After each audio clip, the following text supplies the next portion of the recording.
Welcome to another Triathlon podcast, the podcast that brings the electrifying world of triathlons right into your headphones. Journey into captivating conversations, share the excitement of race recaps, enjoy the humor only a triathlete would understand, and join us as we debunk myths and bring you the bare, thrilling truths of the triathlon world. So feel your heart pound, breathe in anticipation, and get ready to dive into the world of triathlon. This is another Triathlon podcast. Enjoy the ride. Here we are with another Triathlon podcast brought to you by Mana Apparel. We're back, as always, to have a little chat through what's going on in our world as age group triathletes. And this week, we're going to have an interview with Caroline Livesey. Josh was good enough to do an interview with her and get some insight into her training, racing, everything going on in her world, and we'll definitely jump into that. But first, let's catch up with the crew. I've got Josh here with me. Unfortunately, Fede is sick and has lost his voice, but we will catch up with the two of us. Josh, how are you doing? What's going on in your world? A lot of swim, bike, run for me, volume-wise. Doesn't compare to Jenna's volume, but it's definitely picked up on the aerobic volume. This week is really starting the specificity into Oceanside is kind of starting to come around now. Yeah. So I just finished a swim session. Sorry about the sniffles if I got my swim sniffles still, but I did 30 by 50, which was crazy. After yesterday doing 10 by 50, I was like, oh, that wasn't too bad. And then today let's just do 30 by 50s, best average. And I went out the first 10 better than my 10 yesterday. And it's like, all right, I'm going too fast. So I slow these down a little bit, but it's been a good winter of swim progression. And even if I'm wearing the wetsuit in the pool or not, the progression in times apples to apples has been unbelievable. And now I've got to the point where I can get some confidence and start really becoming a swimmer, which I never thought I would say. And as long as I can get to the pool, I'm good. And I enjoy it now. And it's been really fun being consistent for the first time in pretty much my triathlon career, knowing that I'm going to the pool 3 days a week at least. And it's made a huge difference for me. So that's been really fun. I had a lot of volume on the bike this week, hours-wise. Really no intensity, but I think it was about 7 or 8 hours total. Nice. On the bike with a couple 2-hour rides and a 3-hour ride yesterday, and really just fat max, zone 2 endurance stuff just to get the volume up. And then the run's feeling good. The Achilles has stayed healthy and looks like we're ready to start doing some hill works and instead of running 9-minute miles, start to get that back to where it belongs. And because there might be another marathon that we're throwing in. Of course. There's a good chance I might be getting into the Boston Marathon as well. So a couple of weeks after Oceanside, I'll be running my first ever Boston Marathon. Not confirmed yet. Might know in about a week or two for sure, but we're going to try and figure out how to train for that.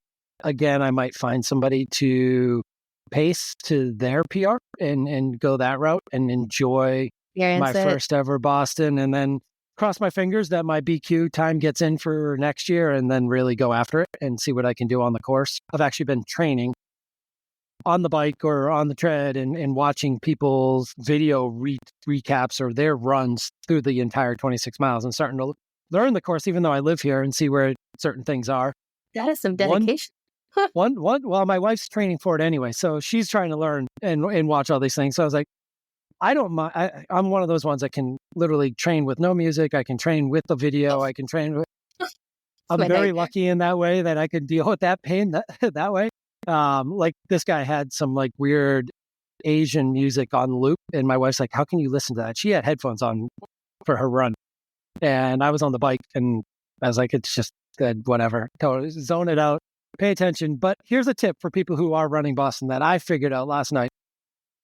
Most of the aid stations around the mile markers, so it's like a couple miles in, you get your first aid station. After that, it's pretty much every mile throughout the rest of the race. What I learned last night is most of the aid stations, the aid station on the right is first, and they stagger them. So people tend to go to the first aid station they see. You start to see the mile marker, you start to move over, people start to move over to the right. The left aid station is second and is wide open compared to the right, and it doesn't have the traffic. And most of the race, you're kind of bending left anyways. There's a couple right turns. There's only like 2 or 3 turns the whole race anyways, actual turns. So being on the left side, to me, as you approach each mile marker is the way to go. Yeah. Shortest route anyways. We'll see how it goes. Yeah. And you avoid traffic, you avoid stutter stepping, there's so many little things. So if you're going after it and trying to have the best race possible, that's one thing I saw. We'll see. Awesome. Definitely sounds like you're going to be prepared. You're going to know the course better than most out there, G. I mean, I should. I live 20 minutes away from the start line. So, and we're going to be running it. So my wife's charity group gets together every Saturday morning, and all the other charities, they go out and they do aided, supported runs on Saturdays for their long runs. And I'm going to have Ben start joining them. So I'll be able to do some running on it, as now I can start doing some more hill work and stuff like that. So my coach is going to incorporate my long runs on Saturday and try and figure that. I don't think I'm going to be doing anywhere near the build that I did for Chicago. It's just the focus. The focus is triathlon this time of the year. And if Boston works out, then I just can't say no. Absolutely. Definitely feel you there. You know me, just jump into it. No, that'll be fun. And you know what? That was such a cool thing with Chicago being like not prepared for it. It was just go out and enjoy, and there's no pressure. There's no like crazy nerves at the start line. It's like, okay, just go run and do what you love, which is experiencing something like this. So it'll be very, very cool if you do. Exactly. Yeah. We actually watched one that was the first one after COVID was like that November instead of April. Oh, yeah. And my wife got really nervous because there was nobody out cheering people on, and there was like hardly any runners, and she's like, there's nothing like really at the start, and like what the heck's going on? And I was like, I figured out that was the November race based off of the timeline on YouTube. And then we watched one from 2 years ago, and I was like, okay, all right, now there's more fans, there's more runners, all right, so now you do have to worry about people, and it definitely has that hype and the energy that we see from going out and cheering, and now to be able to go run it for the first time. For her, it's going to be amazing. And if I get to hop in, it'll be really cool too. Wicked. Well, definitely sounds like an exciting start to your year either way. It's going to be busy. That's for sure. From here on out, we're inside like 14 weeks for Boston. So that means Oceanside's 11, 12 weeks. Yeah. Yep. It is 11 weeks. And I know that because I'm racing the weekend after, and it's 12 weeks to Ironman Taiwan. I can tell you exactly how long it is. So how is Taiwan training going now that you're on the better side of your illness? Yeah, getting to it. So this week ended up being a massive aerobic week. Unfortunately, couldn't record last Monday because I had no voice, which is somewhat important for recording a podcast. But ended up just starting out the week with some aerobic volume. And being at 12 weeks out, it's kind of when you start to transition from that aerobic foundation training to a little bit more intensity. Now that I have that base, that's what I'm going to start to do. But it ended up being, just a massive volume week. I ended up with 24 hours of training, which is crazy to think about when you think about 7 days, and I spent one of them entirely just training. Now, that is not the norm or something I'm doing regularly whatsoever. Just happened to be that this week, everything, as I started to feel better, was feeling good, and the body was recovering well. So just kept going. And all of it was zone 2. I did not go above zone 2 at all. So kind of have to balance out the training stress between the intensity and the volume. So this is definitely a volume week, and sounds like this week now, I'm going to start to get into the intensity. So that's where it can start to get interesting. I am very good at going for very long periods of time. The intensity is always what kind of kicks my butt a bit. So it'll be interesting to see how the body adapts, and just kind of going after it. It's been a ton of overdressed heat training. I've never done training like this to this extent. So on my long bike ride this weekend, it was a 5-hour ride, and I'm wearing a jersey, a long sleeve, and a fleece running jacket on top with no fan, which sounds miserable, and it gets less miserable the more you do it. But you don't want to be miserable on race day, right? So that's the whole point of it. Exactly it. I made the mistake of going and looking up race reports for this race. I'll admit, most of the time, I'm the exact opposite of you. Usually I just show up to a race and kind of follow along, see what happens kind of thing. I'm not good at doing the research of the course and what's going on. I'm like, I'll just get fit enough for an Ironman and go, right? But I read one pro triathlete's race report of this, and it ended up being something like 107 degree feels like temperature with the heat and humidity on the day. And they were saying they'd gotten their Kona qualification. Like, oh yeah, I'm excited to go to Kona to have a cooler race than this. And I'm like, oh, okay, this could be really hot. The website entirely lies on what the conditions will likely be. So it's That's going to be a little crazy. hotter. Not many places in the world that are hotter than Kona for race day. I think it says like mid-20s for race day, like on the website of the average expected temperature. And I was reading more race reports. I'm like, all of them were saying they were like 100 degrees feels like temperatures plus. And I'm like, okay, yeah, no. So Double Oceanside. Yeah. Should have done Oceanside instead. No, but we good. We got the Mana crew going out there and we will all suffer in the heat. And with heat, it's really, again, just doing the prep work going in. A lot of sweaty trainer and treadmill runs and sauna training afterwards. So do what I can here in the frozen north to be ready for a hot weather race. And then just comes down to race day, moderating the effort and accepting that you can't go as hard or fast as you normally do if those kind of conditions are coming into play. Yeah. Your body and you said too, like you moderated your training because of your illness and not feeling well but you didn't skip it because you were able to at least do the work, but you changed the intensity level. I think it was Ari Clow or in the pro field, it said he was thinking he might be getting sick or his girlfriend was sick. And so he was able to get through it by dropping the intensity as well, similar to what you did and made it more aerobic and easy. And he came through on the other side and is now getting back into the intensity. So something for age groupers for sure to think of if you are this time of year, people are just getting sick, kids are getting sick and parents are getting sick. A couple things to watch for is like if it's just something like sniffly nose and anything above the neck, you're kind of good to keep training. If your energy still feels good, with what I had, it was really more just annoying than anything. One of those kind of mildly just enough to bug you kind of sickness. But if you are ever in the case where you have chest congestion or a fever, anything like that, that's when you skip the training completely, rest 100%, let your body recover. You don't want to try to push your body into pneumonia or anything worse. Like I said, above the neck symptoms, you're probably good to do some aerobic training if your energy feels pretty good. Below the neck into the chest and fever, just, skip it, rest, move on. You'll be better for it. Good tip. Yeah. Well, let's jump in. Like I said, we have that interview coming up here with Josh, so we'll quickly jump into some of our other segments here. We'll kick it off with social media post of the week. Josh, what do you got in the social world?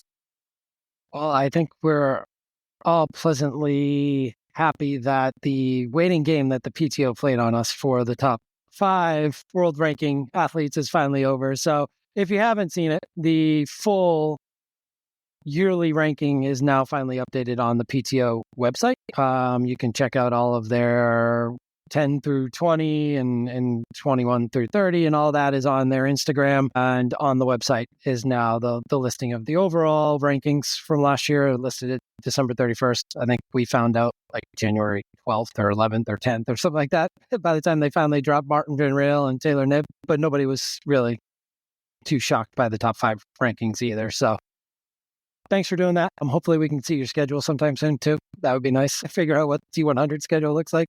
And I know their athletes must be. It'd also be interesting to see who's going to sign outside of the ones that they've now signed, right? We had our round of the first 8 that were offered the contracts in the top 10 automatically from last year. And then we had the additional hot shots. So we haven't seen any of the filled in athletes from the other ranking systems. So it'll be interesting to see who actually ends up signing on and who they end up offering spots to with the wild cards, right? So that's what we're still waiting for. Thanks for finally dropping that PTO, and it seems like 2025 season starting to kick off. We just had our first race too with Hukon and a bunch of girls there too. No, definitely. And for the hot shots, I don't think there's any like crazy surprises there, but some exciting names to watch. On the men's side, we've got Hayden Wild, which will be epic to see him racing in that format. Leo Berger, Morgan Pearson, and Vincent Louis. And then on the women's side, we've got Jessica Learmonth, Kate Waugh, Laura Matson, and Taylor Spivey. So for a series that started out as supporting the long course and triathlon Here world, come the Olympians.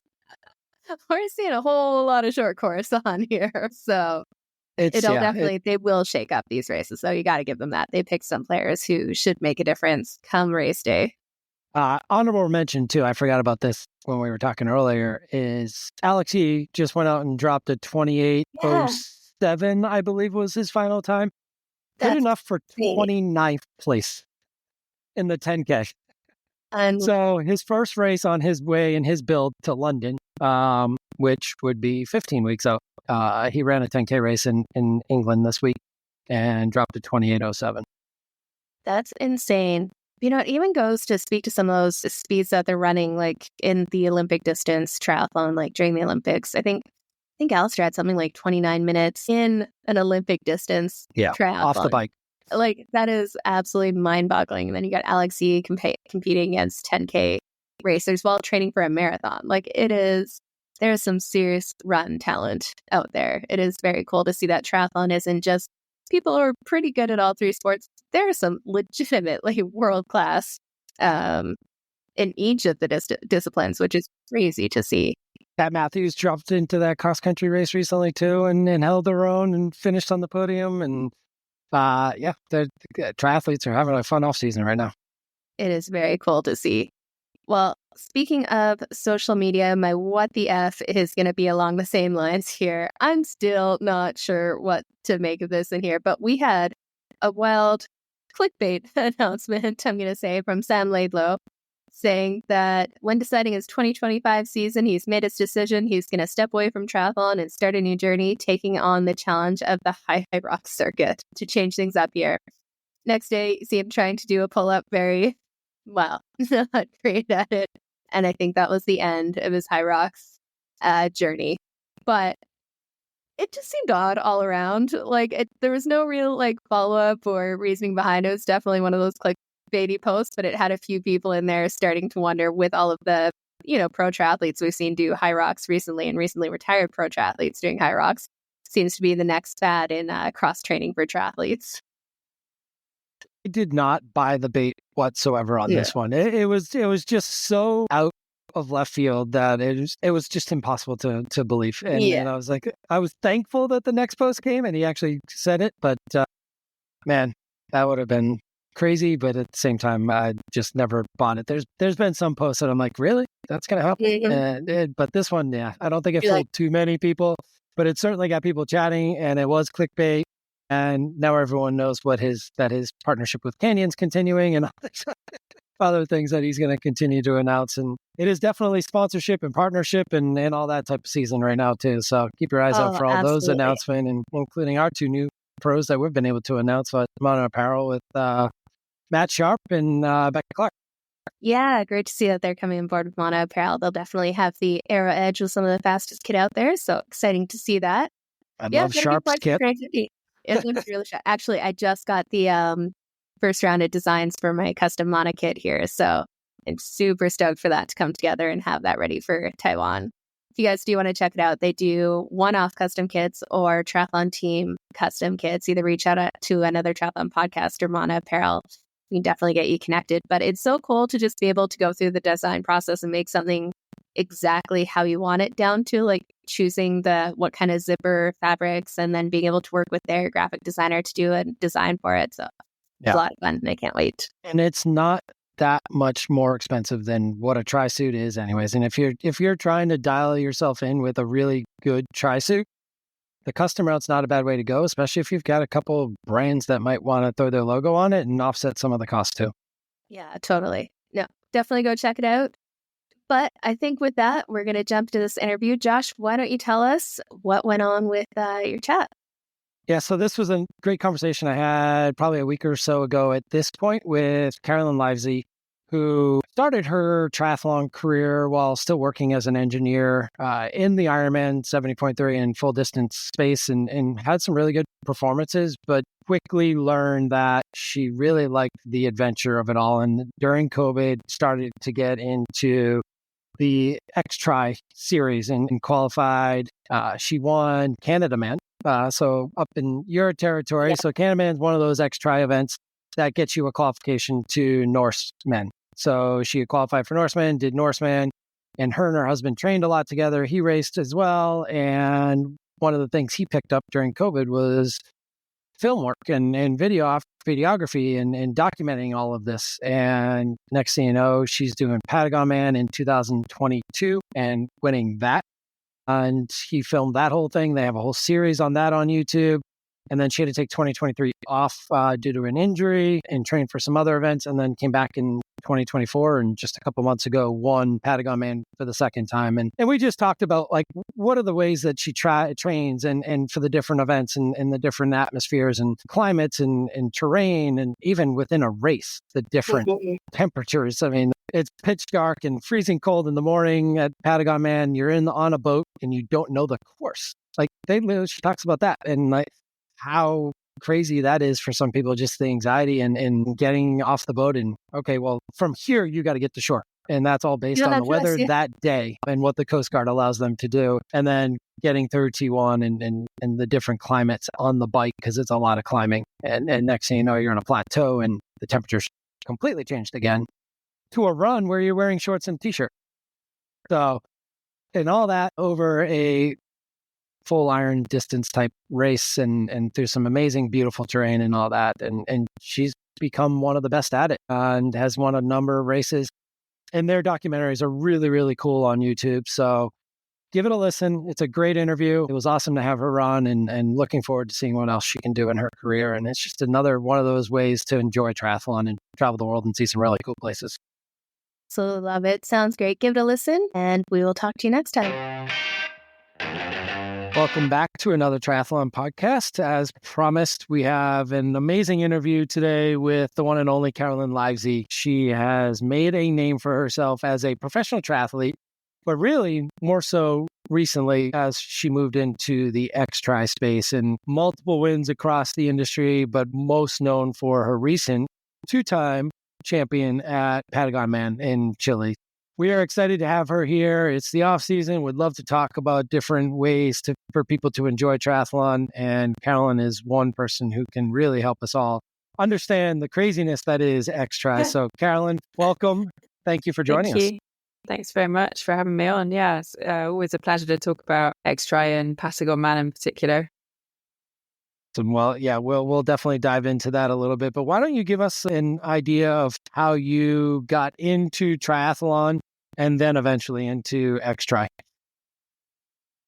So my journey into triathlon started actually at Sandhurst, which is a military training academy in the UK. I joined the army and I had a physical training instructor whose sport was triathlon, and they're always trying to draft in new blood into the particular sport they're in. And he saw that I could swim, bike and run a little bit and, asked me to come and join the triathlon team. And it kind of snowballed from there. But I never took it that seriously until I left the military in 2013.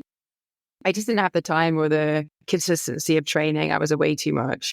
And then, 2014, I guess, I started to take it a bit more seriously, train a bit harder. And then end of 2015, I got my pro license. It just snowballed really quickly. And eventually I gave up, I guess, full-time work. I was still working part-time when I was racing professionally on the Ironman circuit. And then various things happened in my life, which meant that myself and my husband ended up moving to Mallorca in 2018. And 2019 was my first XTRI and my last Ironman. Although it wasn't really intended to be at the time, because obviously then 2020, we all know what happened. Life moved on pretty quickly in the next 2 years. But yeah, I pretty much have dedicated myself since 2019 to XTRI and extreme endurance events, gravel, ultra cycling, like homemade adventures across Costa Rica and various adventures that myself and my husband get up to. Wow, it's quite the journey to get there, and a very short journey actually too. I mean, considering when you started and where you are now. Do you see a lot of triathletes coming to you to ask you, the traditional triathletes and Ironman pros, starting to come to you to ask about how to make that transition or being curious about XTRI? Because it seems like it's more and more like people towards the end of their careers, as opposed to making it their career right from the start. Is that something you're starting to see more? People trying to make it their career? So I don't think there is really a way. I mean, if we're talking about a career in terms of financial incentive, I don't think there's really a way to earn money from XTRI in and of itself. Like the stories that you can tell with an extreme triathlon are off the charts, and people are interested in that, and people are interested in watching documentaries about that, and they're interested in people writing and photos about that. The social media accounts for some of the big XTRIs are huge. But in terms of being a professional athlete and trying to, there's no prize money. There's no big sponsorship deals for people that are going and winning XTRIs. It's a very niche part of our niche sport. And the money, especially now, like with the influx of financial incentives that's in the, I guess, mainstream professional triathlon calendar, I don't think there's many. There are few that ask, but there's not that many that expect to make a living from XTRI. And for me, it's never been about making a living from it. Yeah, it's the love of the sport and the journey and everything that goes into it. I would imagine the training. How did your training change? You make a good point. You made the move to Mallorca. How did moving to Mallorca change your training, and especially now give you the ability to train for some of these races? And in Chile, obviously, the terrain and everything, you can't go train in Chile all the time, but maybe you have. Would love to learn about how you are training for some of these races. So there's definitely a huge spectrum of courses in XTRI. There's everything from, so let's firstly differentiate between like the XTRI World Tour calendar, which is headlined by Norseman. That was the original extreme triathlon. XTRI with no E is a brand in itself, and they have a global network of events now. Started with Norseman, they have Keltman, Swissman, Patagon Man used to be part of that. That's now an independent race, but there's tons. And they have everything from really hot weather races at altitude to ones that have a reputation for being really cold, like Norseman, and then everything in between. And, Keltman, for example, in Scotland, which I did in 2022, can be anything from a heat wave, which in Scotland is only 25 degrees, to really cold 4 degrees, on race morning. So I think what characterizes them as XTRI, as extreme triathlon, is usually there is something about the course which is really challenging. So maybe the swim is really cold, or the bike has a lot of elevation. Usually the bike courses have some sort of an iconic climb on them. So, for example, Swissman goes over 3 of the most well-known Swiss alpine passes. Just 3. Just 3. And then, for example, Keltman, the bike doesn't actually have that much elevation. It's only, I think, 1,600 meters elevation. But the run goes up at Monroe, which in Scotland is anything above 1,000 feet. So it goes up a big mountain, basically, on the runs. There is almost no trail. It's kind of boulder hopping. So, obviously then you've got the challenge of training for that.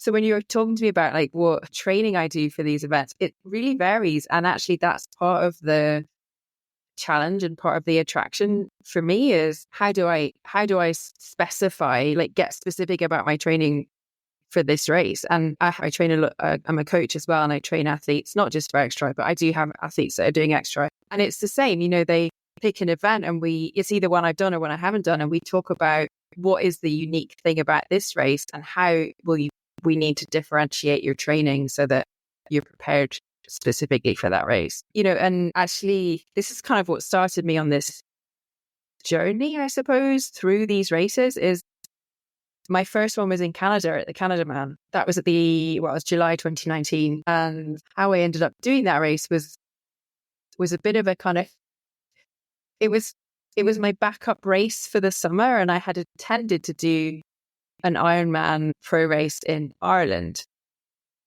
And then I had, I guess what you would call like a cold injury. I had almost hypothermia the year before at a race in Frankfurt, which a ton of pros had the same. Actually, that was the year that like lots of, I think 2 pros ended up in hospital. There were lots of people DNF that day.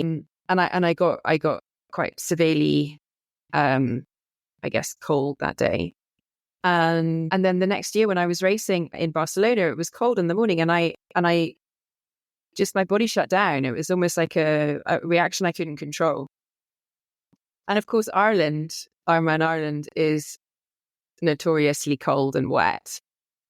And so crashing waves and everything else. And you put so much money and effort into going to a race like that. And my husband just said to me, "You're not going to finish. If it's a rubbish day, you're not going to finish. There's no point in us going." And I fought it for, a couple of weeks. I was like, "No, I'll be fine. I'll toughen up." And then went, "No, he's right." At this stage, I can't deal with that.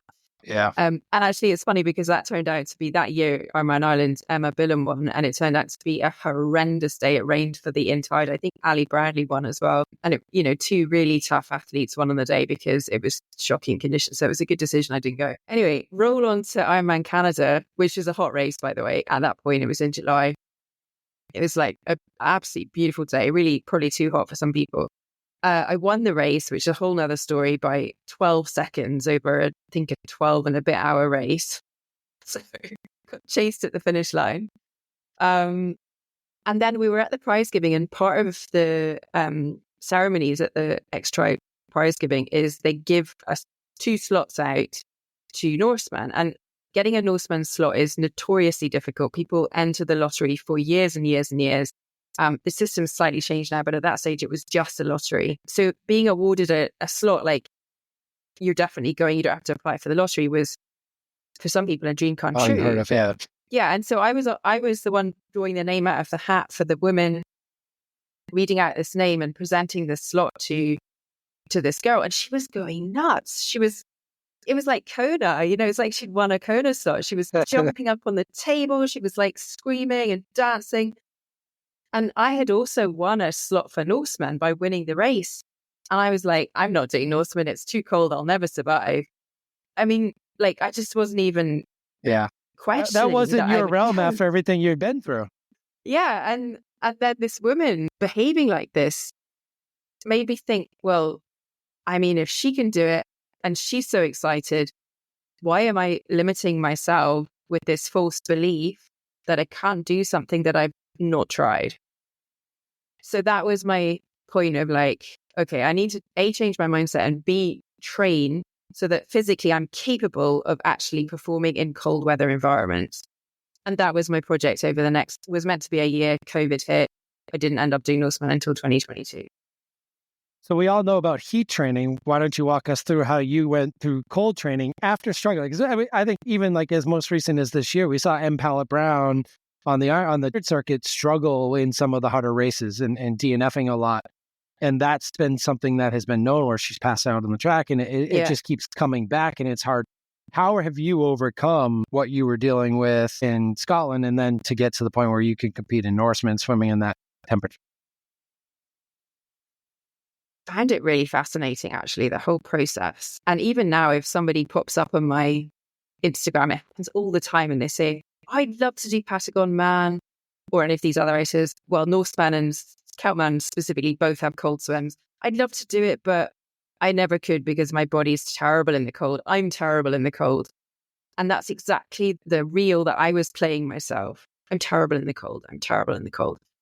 And so the first thing you have to do is change that. And you have to actually want to change that. If you don't want to change that, it's not going to change. So just the mindset right off the bat. The first thing is the mindset. Your body will normally follow what the mind wants to do. But then what I did was I started to get accustomed to swimming in cold water. And I read up on, how to do that, how to get started. And I started slowly. And I remember it was New Year's Day of 2020. So this is before we'd kind of gone into all the lockdowns and everything else. And I remember going in the ocean. So the sea in Mallorca, actually in the winter, like now, it does get really cold. It's too cold to swim without a wetsuit. It goes down to sometimes like 12 or 13 degrees C, which is the same temperature as these races. And I remember going in without a wetsuit, lasting for literally 30 seconds. I mean, probably less, like barely getting my body under the surface of the water and then getting out and thinking, well, it's a start. And by September, so I basically, when we weren't in lockdown, because we weren't actually allowed outside during lockdown here, but when I was able to, I was constantly having cold showers. I was going in cold water as much as I could, just gradually building that exposure up, gradually. And by September, we went over to the UK to film a race called the Helvellyn Triathlon, which kind of is like an XTRI in itself. And a load of the pros were racing because there were no other races on at this stage. It was like that summer where people couldn't travel and it was just all a bit messy. So people were doing this home race. And I was meeting India Lee and Nikki Bartlett for a practice swim at the venue, and the water temperature was 13 degrees and I was late. And they were racing. So it was the day before the race. And they wanted to do like a 15-minute course recce around the boys, right? So, and I'd already done a cold water swim that morning in that lake with just a bikini on. And I knew that I could swim 15 minutes easily with just a bikini on in that temperature because I had done it that morning, but it was kind of my habit by that stage to do that. And so they were in wetsuits and I got in with just a swimsuit on, and I didn't even get an ice cream headache like you normally get, you know, that when you put your face in cold water and you start to get that really burning sensation. And they thought I was mad. And at that point I realized, I was like, I've actually done this thing that I was so scared of, and now I'm so confident, and it hasn't taken that long. And I think that is the message to people, is like, if you want to do it, actually your body will adapt to the cold really quickly. It's not the same as adapting to heat. I think that is a whole different thing, but adapting to swimming in cold water for sure is something that your body will do really quickly. And then since then I've continued, like it gets easier each time, right? So this time for Patagon Man, for example, I didn't really have access to cold water before we went. I was in Mallorca most of the time, a little bit towards the end. But I found that once I got there and I was in the water probably 5 or 6 times before race day in cold water with a wetsuit sometimes, without a wetsuit sometimes. And I was fine. Like my body just was like, oh, okay, we know we're doing this now. So, it's amazing. It is true too. I mean, I would imagine now that you explain it a little bit more, the cold is a little easier for somebody to get used to because you don't have the concerns of body water loss and things like that you would have in the heat training that are just sometimes uncontrollable if you miss nutrition or things like that. How is the nutrition for something like in a race like this? Is it when it is colder? How are you adjusting there as you would for a warmer race? Or are you still trying to take the same amount of calories because your body's still using the same energy?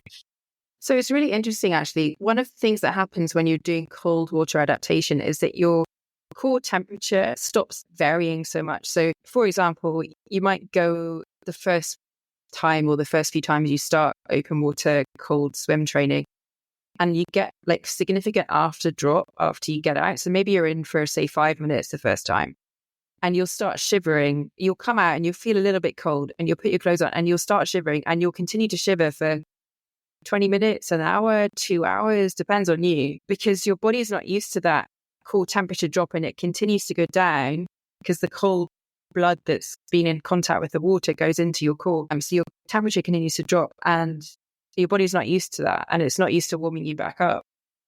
But it's one of the things that actually gets easier and becomes a lot quicker. So, but as you can imagine, that process takes a lot of energy.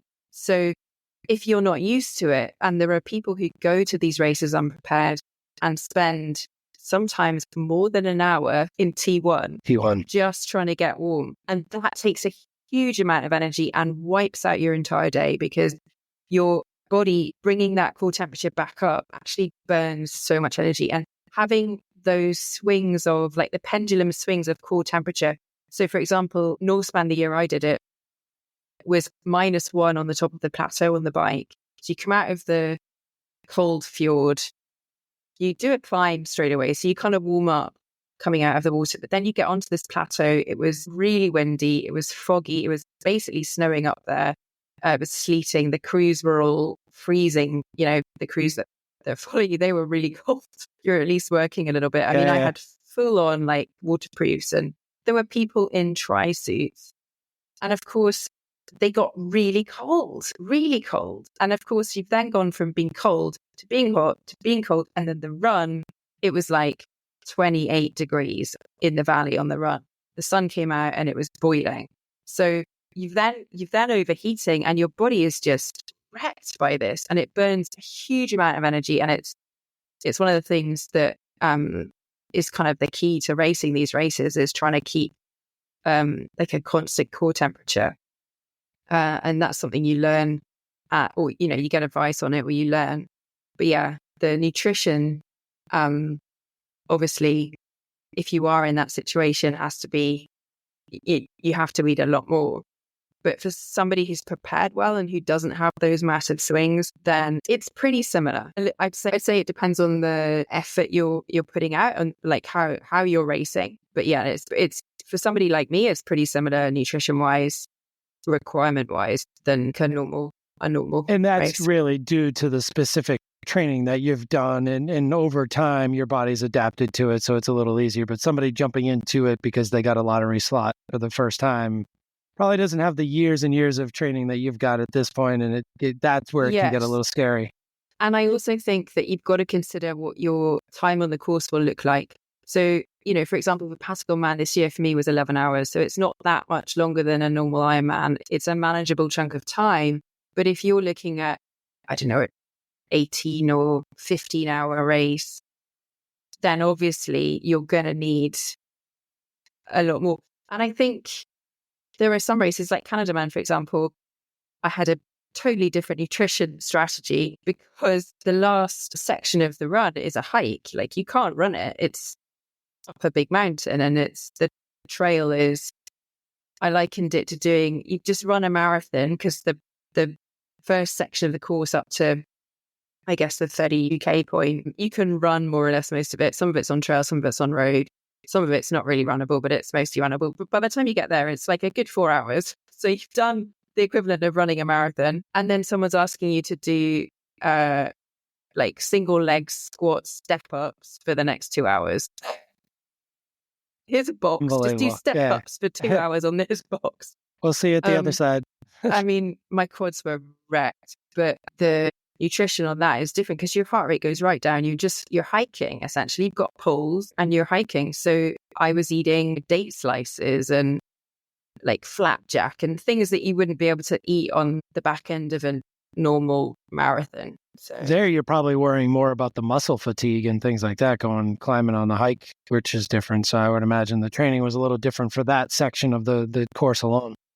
Yeah, for sure. And, the humble box is a really important tool when it comes to training for races like that. And, I joke, but that is actually a session I used to do, is go out and do my normal, mile rep session or whatever it is on the run, and come back and do box jumps just to train that power and strength at the end of a long run.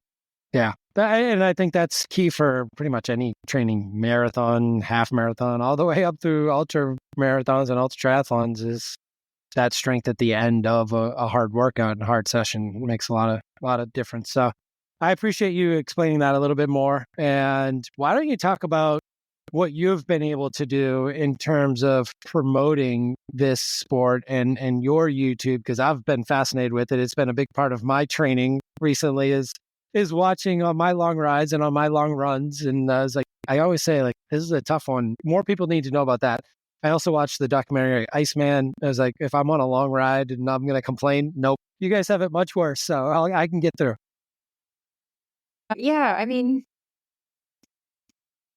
when did the YouTube channel idea start? Was that something that you knew you were going to do all along, or? No, I mean, that was, again, like Canada Man has a lot to answer for. So the year we did Canada Man, my husband also raced, and my husband is the documentary maker. He's the filmmaker. He's the one who films, produces, edits. I mean, he does everything for the films that we make. The year we did Canada Man, there's a documentary about that. I don't know if you've seen it on the YouTube channel called Together Alone. I've seen so many recently, but probably have it's seen those. 3 episodes, short 20-minute episodes. And, yes. And they're about Canada Man the year 2019. And somebody, sort of a company at the time called Endurance Sports TV, which doesn't exist anymore, commissioned somebody to come with us to Canada to make a film about this race and about us doing this race. And this cameraman, Ross, great guy, Mark, my husband, was watching Ross making this film, filming this film, doing the interviews. And my husband had already started to do some little GoPro things and play around with his own content. And he saw Ross making this film and he just thought, I can do that. And he's very creative and he's very driven. And of course, then lockdown happened and he thought, well, what can I do during this time? I'm going to teach myself to make films. And he went from not having done any films at all to now, 4 years later, he's got 4 films on Amazon with 2 more that will probably go on there in the next 2 months. So, I mean, it's been an incredibly steep learning curve for him. And we've got a lot of people to thank for that. He's had a lot of help along the way, but he's also worked incredibly hard to make that his business. But what I was just going to say was when we went down to Patagon Man this year, or December just gone, it was the first time. So the Patagon Man film from the first year that I won in 2022 is our most watched film by quite a long way. And we're always like, who watches these films? And of course, we went down to Patagon Man, and it was the first time we'd actually had face-to-face contact with people who've been inspired specifically by the films that Mark has made to go and do something they wouldn't have done otherwise. And that was really incredible for us. And it gave us a renewed motivation and a renewed, I guess, confidence that the films are reaching the right people to keep doing them, to keep making them, to keep having adventures and trying to, because the only reason we do it really is to inspire people to go and break down their own false beliefs and barriers and go and enjoy the sport and get the same feelings that we get from it by adventures and by racing and the community in our wonderful sport. So, and traveling to these amazing places at the same time, which is, I think, one of the coolest parts that people don't realize that they get to do too. So yeah, it's, Patagonia is an incredibly long way to travel to race. It's incredibly expensive to get there, but that race is something so unique and so special that athletes who go there to race it come away with this memory and experience that changes them and their families that go with them. And it's what they've created down there is something that is beyond triathlon. It's beyond just swim, bike and run. It's a really special experience. And I would encourage anyone to watch the films and think about whether they would enjoy it. So for Patagon Man, and for the people who haven't seen the films yet, how long are you actually there in the area getting ready for the race and post-race? How does that look, that travel? So for us this year, we were there for a bit longer. We were probably 3 weeks in total in the area of Koike. But it's our 3rd time down there. Mark raced in 2018. I was his support crew. And then I've done it twice. So that was our 3rd time there. And we've not always been able to stay that long, but this time we were lucky we had the time to go down and spend that time there. But I would always recommend to athletes that they have at least a week ahead of the race if they can. Some people do fly in late, but it's such a difficult place to get to. Not difficult because you just fly there. But you generally, depending where you're coming from in the world, you generally have to get two or three flights to get there. And it's just the risk of losing your luggage and things not quite panning out how you expect them to on your travels. Maybe you miss a connection or something like that. I just think it's less stressful to get there as early as you can before the race. But also one thing we noticed this year is there's so many more people coming with athletes. So there used to be like one athlete has 1 or 2 support crew with them. And now it's like one athlete comes and their entire family comes with them, their mom, their dad, their brother, their sister, their kids, it's just endless. And because people have realized that, the race is amazing. It's a wonderful community to be part of, but also the area is like an adventure playground. And there's so much to do, not just for adults, for kids, it's just insane. And it's so beautiful. That's what it seemed like for the first time in a while. 70.3 Worlds in Topa became this past year as well, which is really neat to see for the industry itself, like people going together with family and friends and making it a trip and not just a race, which is really cool. So how does, and you talk about the travel and the anxiety. I know we all, whenever we have to travel with a bike or things like that, that just kind of ups it. Obviously getting there earlier reduces that a little bit if it's not there with you. But how does your gearing look all the way through the race, starting with the swim at a race like this? And why don't you kind of talk about, is the swim exactly like a 140.6? How does the distance break down? And then how do you prepare, and how did you race Patagon Man this year, this past December, with what you wore throughout the different legs? Sure. Okay, so Patagon Man specifically, the swim course, I don't think it's ever been the same 2 years in a row. So it starts in a sea fjord. So it's part of the ocean, but it's like a big inlet. So it's not really out in the open ocean. And the sort of intention for the full swim course is you get on the ferry at 4 a.m. The ferry sails 3.8 kilometers away around the sort of coast, the inlet. You jump off the ferry and you swim back to the court. And that's the kind of concept behind the Plan A swim.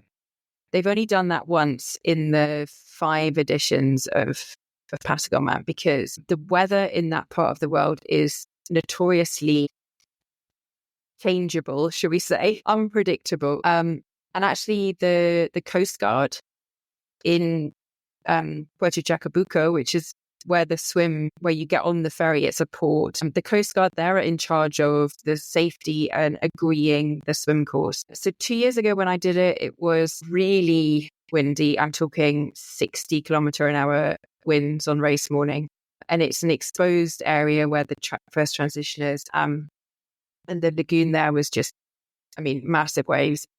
So they literally they took us maybe a kilometer and a bit offshore and dropped us off once it got light so they could see everybody, because normally their swim starts in the dark. So we waited for ages on the boat. They dropped us in the light and we swam, and it was maybe a 20-minute swim, something like that.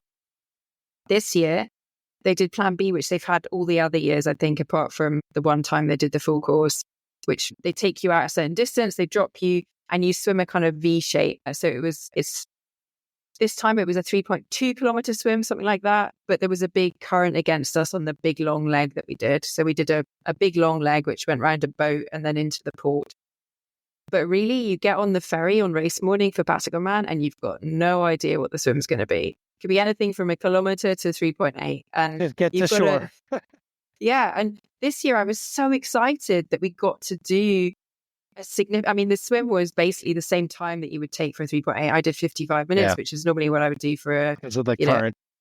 Yeah, because the current against us was so strong and they didn't want people in the water for any longer than that. So, but I was really excited it was longer, because the time before it'd been like 20-minute swim, and it's not the same, is it? You get there and you can't really separate yourself either, would be my guess, right? No, everybody came into transition together, yeah.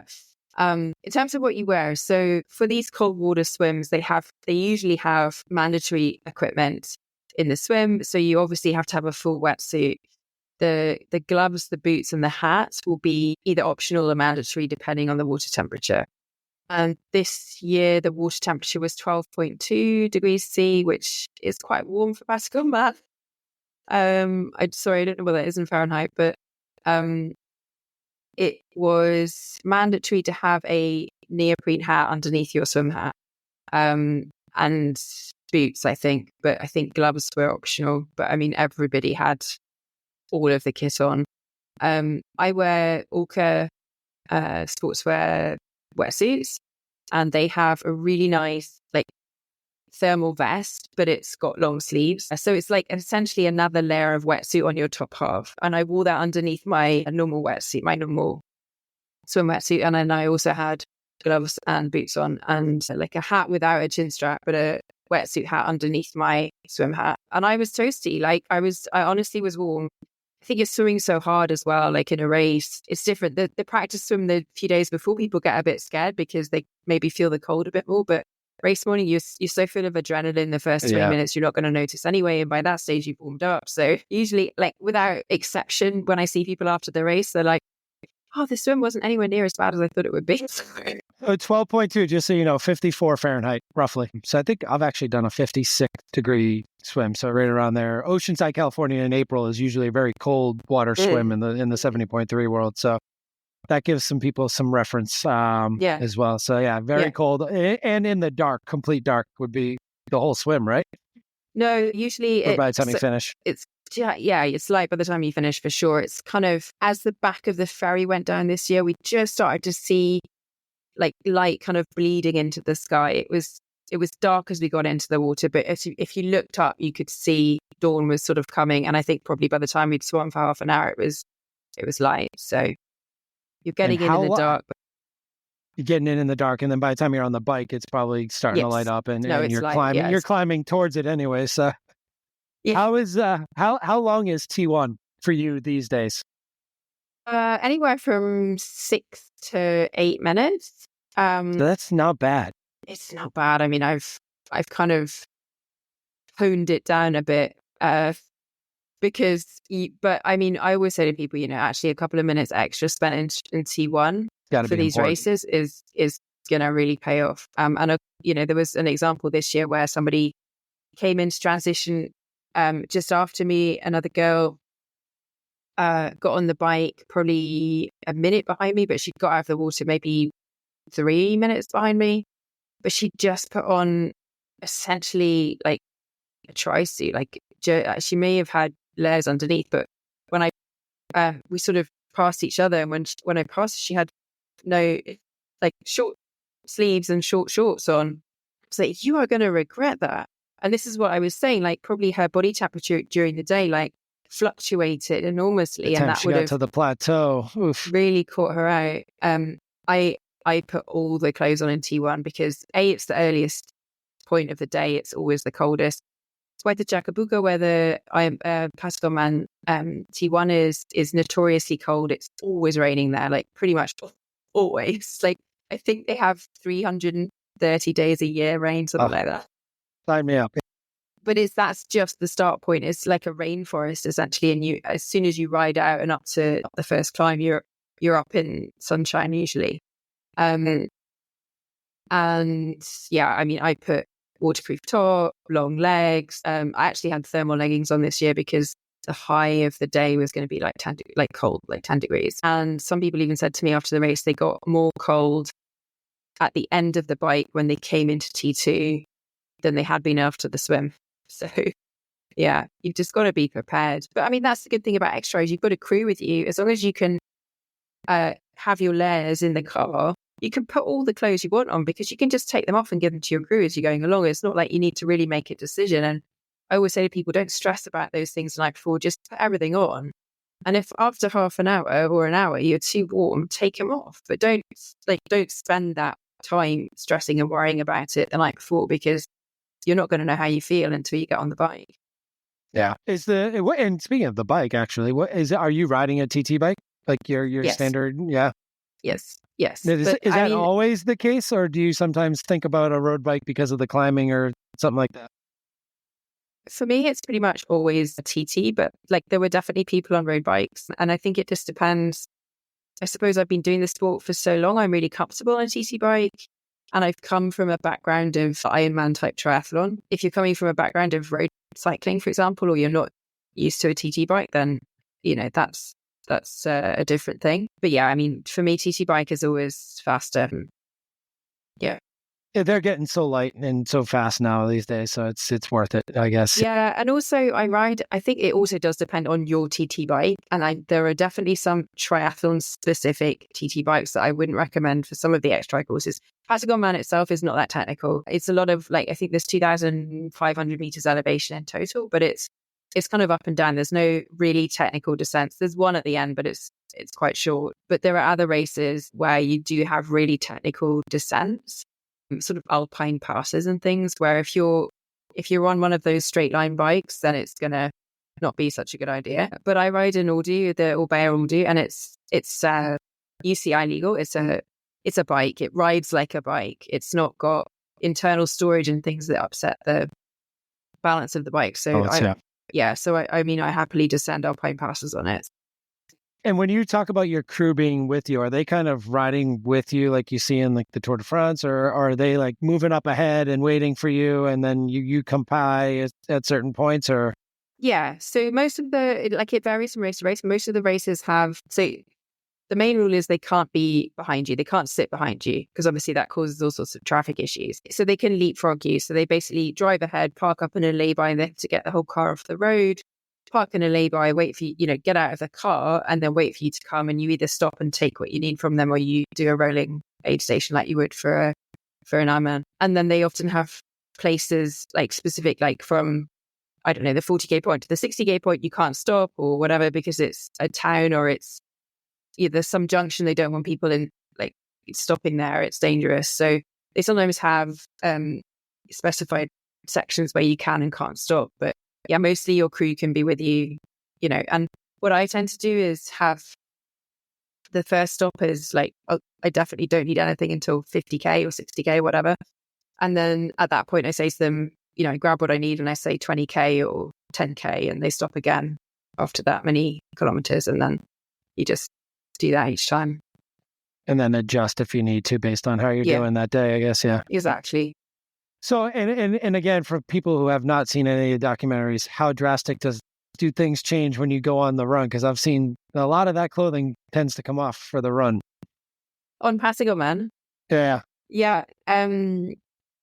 It's just the most beautiful run course. I mean, the bike as well. The bike is insane. And I would really encourage people to watch the documentaries just because the scenery that you see is so breathtaking. That waterfall? Yeah. Yeah, it's just incredible. But to describe it, you come onto the run and you're in a very mountainous, like snowy mountainous area.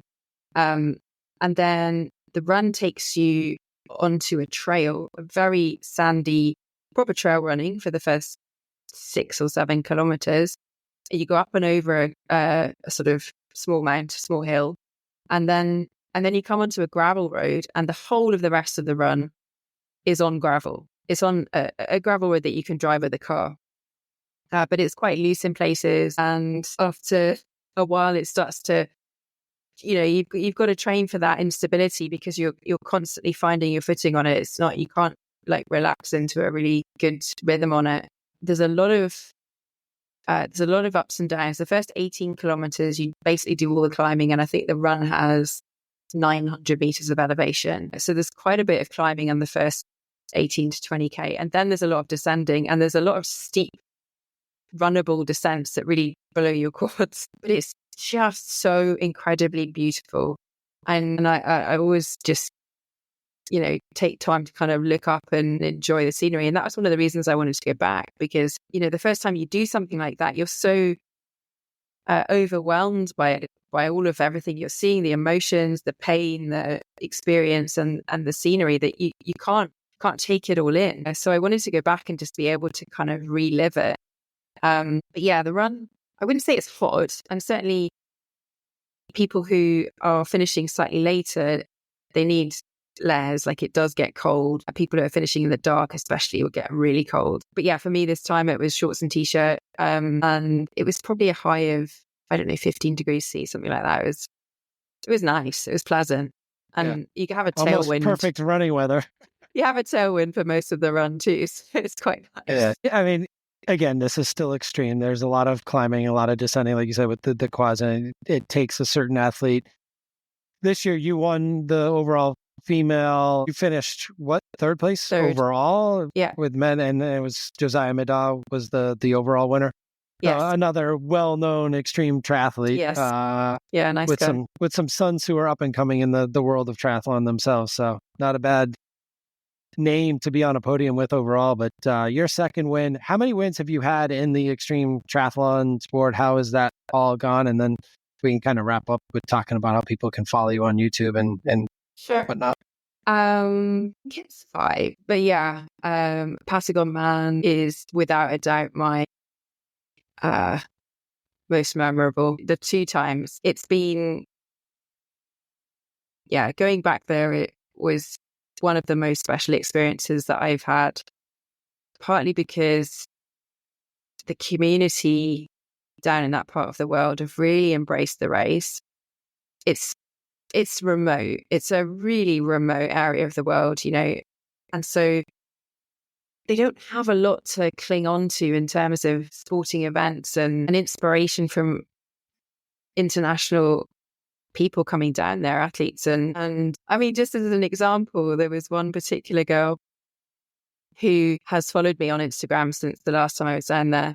She got her family up at 2 a.m., whole family, drove down to the start point, which was an hour and a half's drive from where she lives, to see me get on the ferry to start the race at 4 a.m.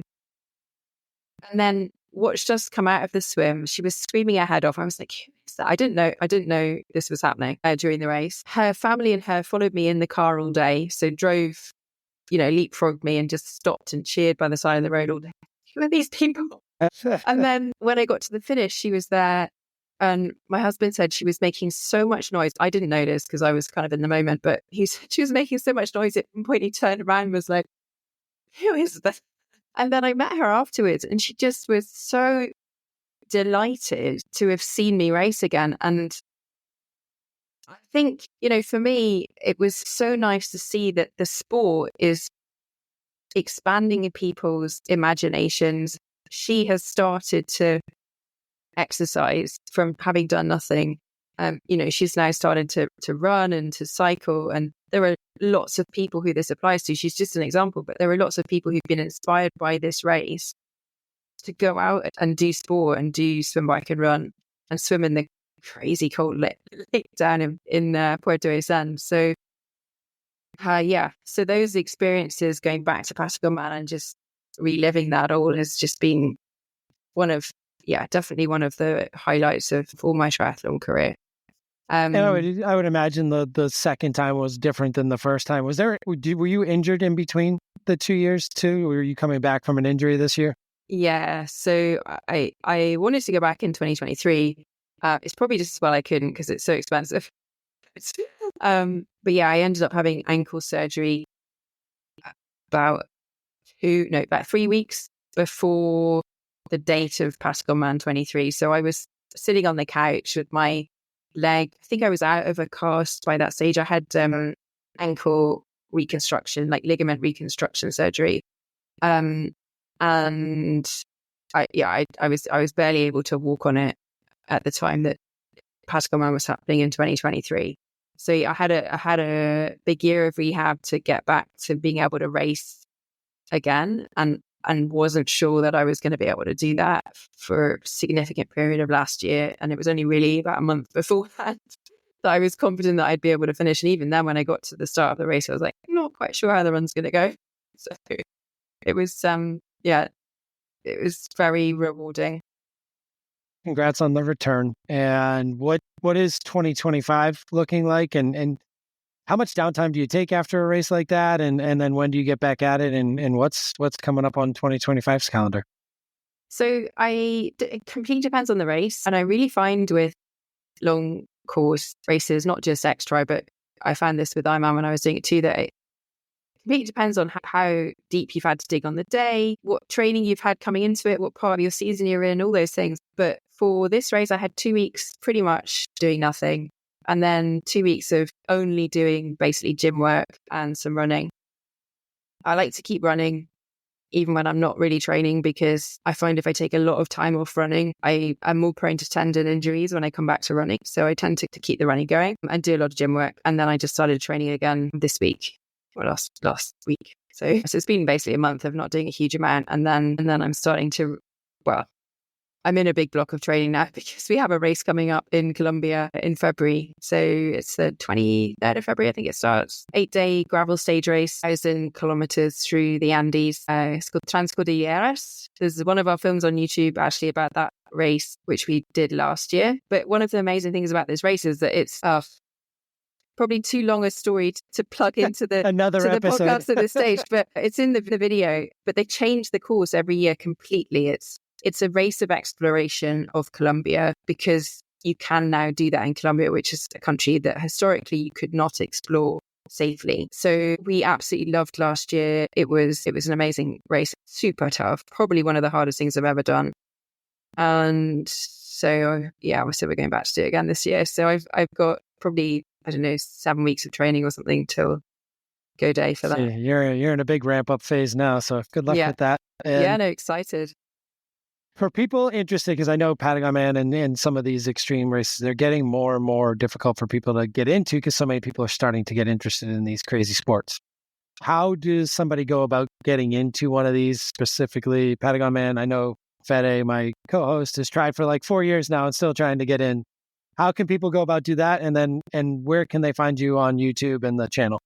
Sure. So Patagon Man is a lottery. One of the things they have to do for these extreme triathlons is restrict the number of athletes. And Patagon Man, I think they restrict 250 because, I mean, there's lots of reasons. One for this race is actually just the ferry capacity. But the other thing is you can't have, if you imagine each athlete has a crew with them, which has a car, and you've got all these crews spread along this road. And at some point it becomes dangerous if you have too many. So they have obviously got to restrict them. So yeah, it is just a lottery to get in. And we do sometimes have free slots given away on my husband's podcast, which is the Brick Session for some of these races. But yeah, you've just got to get lucky. But the XTRI World Tour races have a different system now. So there is a membership program where you can join X points and get points from some of the races are not difficult to get into. Some of them don't even fill up. So you can go and race one of the other XTRI races and get awarded points, which go towards a slot for Norseman. And there's like, it depends on how many points everyone has, but there's a ranking system. And basically, if you're in the top 50 or whatever, then you automatically get a slot for Norseman, and you can build that year on year. So all the information is on the XTRI website for that. Right. But that's a lot easier now to manage getting a slot for one of those big races. Very cool. So we've got your husband's podcast and your YouTube channel. Why don't you plug those a little bit, and we'll let you go and get back to your training block. Sure. So the YouTube channel is called The Brick Session. So at The Brick Session, spelled normally. You can also find Patagon Man and Patagon Man 2, which is the 2 documentaries that we've done about Patagon Man on Amazon Prime. They're definitely on Amazon Prime in the UK and Australia. The first one is on amazonprime.com in America. And the second one will be coming on amazon.com shortly. So, but yeah, YouTube, you can find them on there, and a lot of other documentaries that we've made about extreme races. So that's there. And you can also get the link to the YouTube channel from my Instagram, and I'm just Caroline.Livesey on Instagram. And we'll put all that stuff in the show notes as well. And I just want to thank you for your time. And I know you're in the middle of a training block and it's getting late at night over there. So thank you for coming on, Caroline. No, it's okay. That's really my pleasure. It's good to talk to you. Thank you. I'll have to have you back after you win your 3rd Patagon.